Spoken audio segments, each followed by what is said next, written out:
magandang umaga, 10:30, magandang umaga, happy Sunday.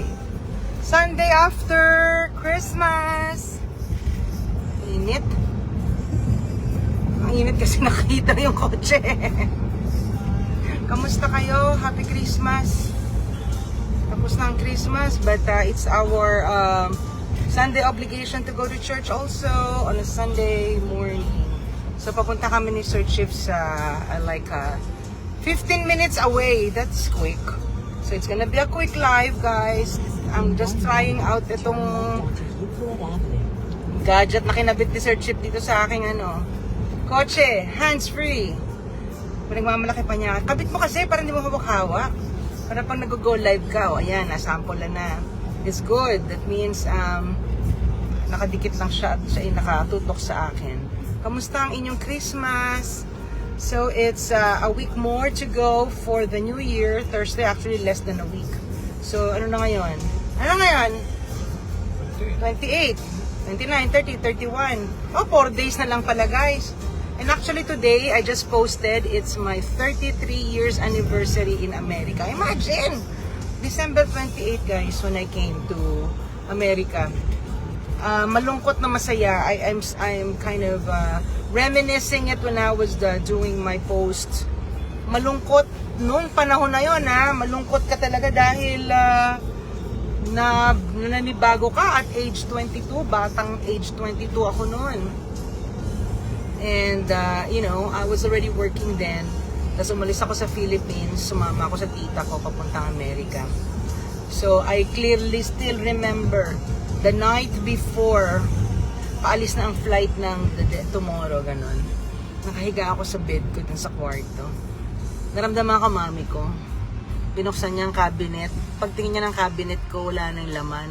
Umiiyak si mami. Kasi tapos lumapit sa akin sa kama. Kunyari, hindi ko na lang... Kunyari, tulog ako. Hinaganyan niya ulo ko. Ay! Naku, naiyak ako. Kasi nararamdaman mo yung pakiramdam ng isang nanay. Mahirap. Ako, nanay na ako. Pag nakita mo nga alis ang anak mo or mawawala sa tabi mo, ay nakakaiyak. Parang ganun yung pakiramdam ng mami ko na. So, pero ganun 22 is too young. When my kids left, ano na sila, mag-asawa na. So, nasa 20 plus, mahigit na. Graduate na ng college, katrabaho na. Tapos, yung anak kong lalaki, nalala ko, nakatira pa sa bahay kasama pa yung asawa niya. So, gradual. Si Gemma, umalis siya. Ang problema na ito, dinig na dinig ang radyo, dinig lahat masyadong malapit. So, you know, nagsarili na sila. Pero you know, actually sa Amerika, pagtungtong ng 18, umalis na talaga mga bata. They become independent, they go to their colleges out of state and all that. So, pero umalis sa mga anak ko, mahigit na ng 20 plus, 25, mahigit na sa 25. So, but ako nung umalis ako sa Philippines, I was 22. So, ganyan talaga ang pagiging magulang, guys. Kung hindi ko pa kayo iniiwanan ng mga anak nyo because they're still in your, kumbaga, under your, pa rin, in your, ano ba tawag dito, roof? Enjoy them. Although minsan nag-aaway kayo. Gabi na ako umuwi, mga tatamad-tamad, ayaw gumalaw sa bahay, kailangan mo pang utusan, lagi naka-telepono, naka-gaming, naka-computer, guys. Ay, mas mabuti na lang ganyan kaysa yung nawala na sila sa paningin mo. And you will really know that pag umalis na sila sa isang magulang, lalo na sa nanay. Ang hirap kaya nun, yung parang hindi mo na alam kung... And being an empty nester, mararamdaman niya ng bawat magulang. Hindi po pwedeng talagang forever sa'yo nakatirang anak mo. And you only wish well na kapag umalis ang anak mo sa poder mo, kaya na nila maging independent, na hindi sila mahirapan na mag-adjust ng nag-iisa. Lalo nga ako, kaya ako napag-usapan to, umalis ako ng Pilipinas at the age of 22. Imagine mo 22, you know, lalo sa Philippines. Umalis ako sa Philippines, hindi ako marunong magluto. You know, hindi sa pinagmamalaki ko yun, pero kasi sa Philippines kasi, sa amin, lumaki kaming katulong talaga. Like from the beginning, andyan si mami, nasikaso kami, anak, pero with regards to luto, gawaing bahay, mamalengke and everything, may katulong na gumagawa niyan para sa'yo, magplansya, maglaba ng damit mo. So nung 22 na ako, tapos na ako mag-college, katrabaho na nga ako sa Philippines nun naisip-isipan, siguro talagang pinagplanuhan na yun ng matatanda ng mami at daddy ko na pasamahin ako sa tita ko. So ako naman, excited. Somehow. Kasi, nagtatrabaho na ako noon, I was thinking na magiging mas maayos ang buhay ko, magiging magandang future ko. Medtech naman ako, natapos akong medtech. Nag-license ako sa Philippines, pero I heard na kailangan ko mag-license sa Amerika. So when I came to America, feeling ko I'm free, I'm happy, pero alam nyo, unti-unti, as time passes, naiiyak na ako. Kasi na, dala-dala ko pa yung Walkman, uso pa Walkman nun Tapos nakikitira lang ako sa tita ko. Nandun ako nakatira doon ako natutulog sa living room nila, sa isang folding bed. Ganun talaga, nakikitira ako Alam nga namang meron akong bahay ko, no? And I was just, ang Walkman ko lang ang aking comfort. Naku, every time naman buksan ko Walkman ko, ang salita ay Espanyol. Lalo ko naiiyak. Sabi ko, oh my gosh, wala na nga ako sa Philippines. Oh my gosh, sabi ko, kailangan akong gumising ka. I was like that, 22 years old ako. Parang ako nananaginip, na po pwede ba ako umuwi na, ayoko na dito. Pero ang talagang laban, bata ka pa, hindi mo pa alam yun na kailangan mo lumaban. Laban! Otherwise, kadalasan ng mga tao, pag hindi talagang matibay ang loob, uwi ka na. Feeling mo, ang comfort zone, which is Philippines for me. Nakatira ka sa magulang mo, sarap buhay mo, papasok ka, kailan mo gusto, gigising ka, gagawin mo gusto mo. Wala na ako doon. So, it's a good topic to connect that to being in a comfortable situation. Na, kung naiwan ako doon, at hindi ako talagang nag-hop in sa isang opportunity na alam ko mahihirapan ako kasi a big adjustment to me. Wala ngayon ako sa Amerika. I would be probably still in the Philippines. I don't know what kind of job I have. Napakagandang opportunity na nandito ako sa Amerika. Dito ako nakapagpamilya. Dito na lumaki mga bata. And now, after, fast forward guys, 33 years, iba na. From 22 years old kid, 55 na ako guys. I've been through a lot. I've been through a very long years of working na talagang nagpakananay ka. Ikaw ang hindi ka po pwedeng magkasakit. Hindi ka po pwedeng mag-absent. Hindi ka pwedeng tatamad-tamad kasi mayroon ka ng binubuhay ng mga bata. And during the time na tumatagal na ako sa Amerika, na-divorce pa ako, no? Yan ang storya na nakatatak na yan.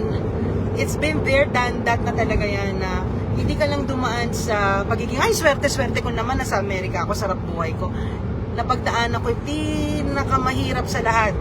Kasi wala akong kamag-anak na pwede kong takbuhan, pwede mag-alaga ng anak ko, papasok ako, pagod na pagod pag uwi mo, asikasunin mo ang bata. Bata pa sila. And they're not even driving. I have to get up earlier than usual just to bring them to school and pick them up. So, hindi lang yun ang hirap That's just physically.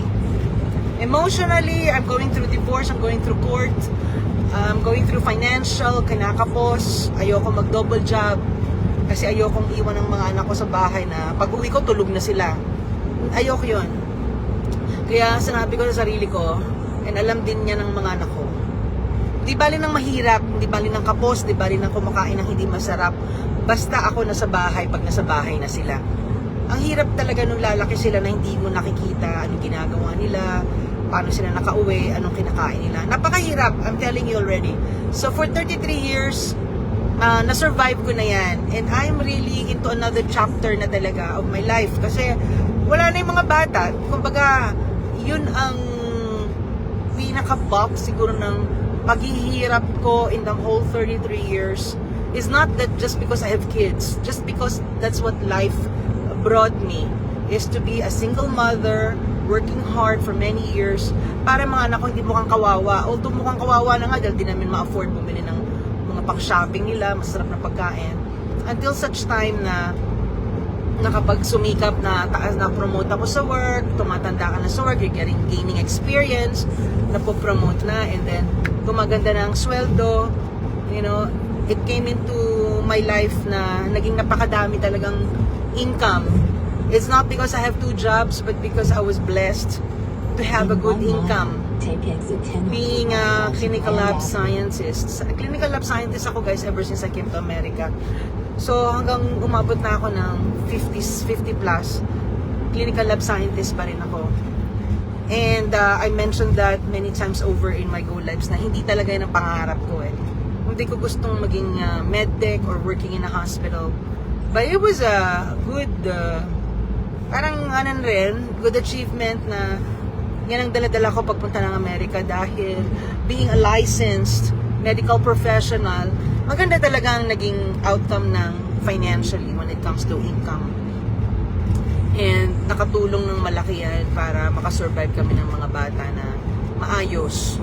Hindi kami hirap na in the beginning, yes, but towards the end, yan, nakaka-afford na kami na makakuha ng mas magandang bahay, and I actually own the property even after divorce, which a lot of people cannot do it anymore because being a single earner, mahirap ka talagang magpuhunan na to have a property, but it did to us. Kaya lang, you know, tumatanda, tumatagal, lumalaki ang mga bata, they came to drive on their own, so nagkakaroon ako ng konting leeway, pero kaya unti-unti naman, nawawala naman ang focus mo sa bata. Kasi, you know, they come home late and then I have a bigger responsibility at work. And such time na sabi ko, you know what? I need to find another source of income now that I'm growing older. Physically nahirapan, nakakasakit na, and so tapos yung mga responsibilities na kailangan kong gumising sa gabi, middle of the night kasi graveyard ako. And there's a lot of stories that we already heard from my Go Lives. But you know, change the mood na tayo ng ating storytelling as I'm almost going down. So 33 years in America, yan ang ups and downs. And now that I was able to quit my job, now for almost 3 years na akong nasa business, I'm a CEO of my own business. I already got out of doing the daily grind, being an employee. Napakagandang opportunity, and I never really thought na magiging ganito, magkakaroon ako ng opportunity that I won't be an employee forever. And it's not a bed of roses when you start having your own business, in any kind of business. You have to start from the ground. You have to start from the beginning, learn the business, work as hard, learn the hoops, at marami pang ups and downs. So, but when you keep on doing what you're doing, especially in a business, darating ang time, aangat ka rin. So for almost 3 years, I quit my job in 11 months being in this digital online business as a CEO. Pinag-aralan ko yan, pinaghihirapan mo pa rin hanggang ngayon until makuha mo yung ano na magkakaroon ka na ng passive income. And that is doable with all the people that I have known here. Averagely 5, 7, hanggang 10 years. Wow, mayamang-mayaman ka na sa 10 years. And being in my age, I'm not really looking forward to become a millionaire, mayamang-mayaman. Just to be comfortable na you don't have to worry about thinking, paano ako bukas? Paano kung nagkasakit ako? Paano kung ang kapos ang pera ko? Paano kung may kinailangan ako? Hindi ka nakadepende sa empleyado mo. Kasi even you're an employee and thinking that you're making so much, kahit doktor ka pa, guys, wala kang kasiguraduhan. It could be externally because they let you go, they don't want you there, they replaced you, or internally dahil bakit? Nagkasakit ka, hindi mo kinaya, na-disable ka. Ang daming bagay na hindi mo kontrolado. So, mas mabuti na mayroon kang control because ito na yung negosyo mo. So, 33 years in the making, another few more years to go. I don't know kung hanggang kailan tayo. But at least, alam mo na ang buhay mo, you're creating the life that you want. You do. Hindi ka na kontrolado ng amo mo. Hindi ka na kontrolado ng employer mo. Hindi na magpapaalam kung kailan mo gusto umalis. Hindi mo na kailangan magmakaawa kung kinakailangan mong puntahan ng magulang mo. Ang sakit kaya nung may problema, nagkasakit man, namatay magulang mo, kailangan mong bumalik, kailangan mong sabihin na sa kanila na I can't go back, but you're gonna get fired if you don't. And that's because you don't have no control of everything. No control. Wala, alipin ka nga ng empleyado eh. That's what it is eh. Pero kung may business ka, especially this kind of business, wala akong physical office. And this is digital. So meaning to say, I only have to bring my phone. I have to have a Wi-Fi connection, a laptop if I need to meet with people in my team. Hindi na ngayon physically have to be there. You just have to do a Zoom call. And because it's digital, hindi mo kailangan ng physical location and any product to sell, especially in our business. So, okay, just come to my website. Bababa na kasi ako. www.jennie, Jennie, digitalworld.com. Guys, silipin nyo, tingnan nyo, alamin nyo, ano ba yan?